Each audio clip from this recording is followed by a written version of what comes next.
Good morning again. Another question came across my desk. It's a popular one. This one was a client that reached out to me and said, Jonathan,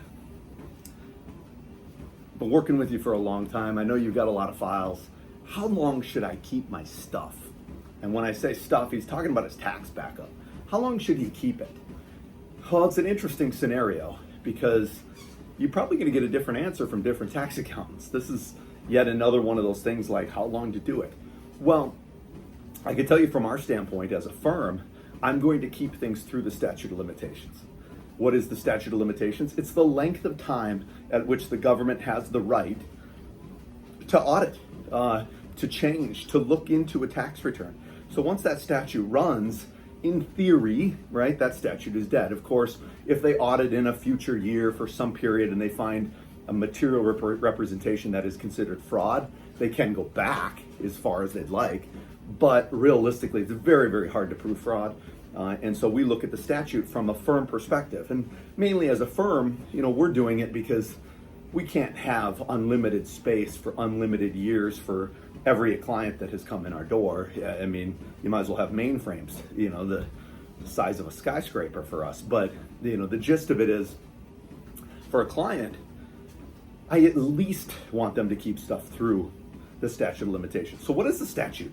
How long does the IRS actually have at the federal level? Now, keep in mind the state that you're in may have a different one. I'm sitting in Minnesota. Minnesota statute of limitations is 3.5 years. So they actually have 6 more months than the feds do because the feds is 3 years. And so that means that it is 3 years from the due date or at which it was filed, plus extensions, right? So what do I mean by that? Let's say someone files on time and they filed the 2020 tax return on April 15th of 2021. Now we start the statute at April 15th, 2021, not the end of 2020 or any time during 2020. It's when that was refiled on April 15th, 2021. So our first year is 22, 23, 24 on April 15th, 2024. Pull out the Jameson, whatever, have a little shot. Congratulations, that year is now passed.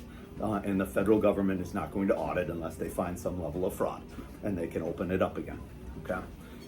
Now your state, again, I'm in Minnesota, like I mentioned, 3.5, they actually have that extra 6 months. So if I file on that April 15th of 2021, they actually have till October 15th of 2024 to look at it. So they buy themselves a little bit of time. You got to check with your state. A state might not be 3 years, it might be a little bit longer. So then we go, okay, now that I know that for my state and where I'm at, what do I keep? A lot of accountants will go, keep 7. You'll hear 7.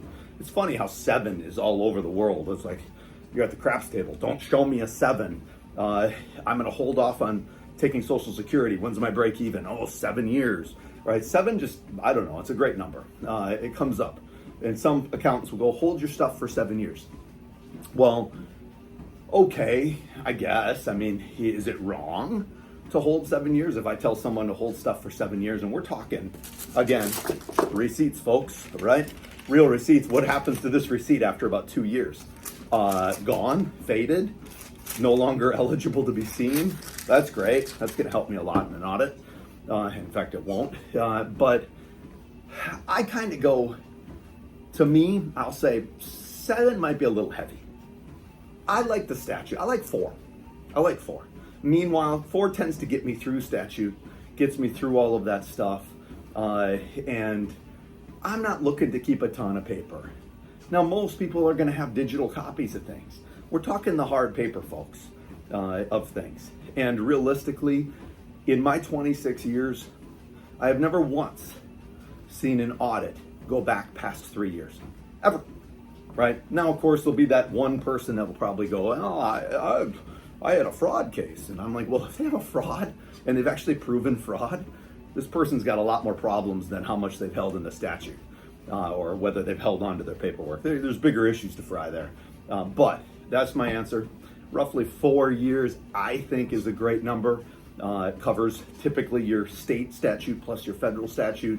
And by that time, year 5 and 6, those receipts can't even be read anyway. So there you go. Have a great day.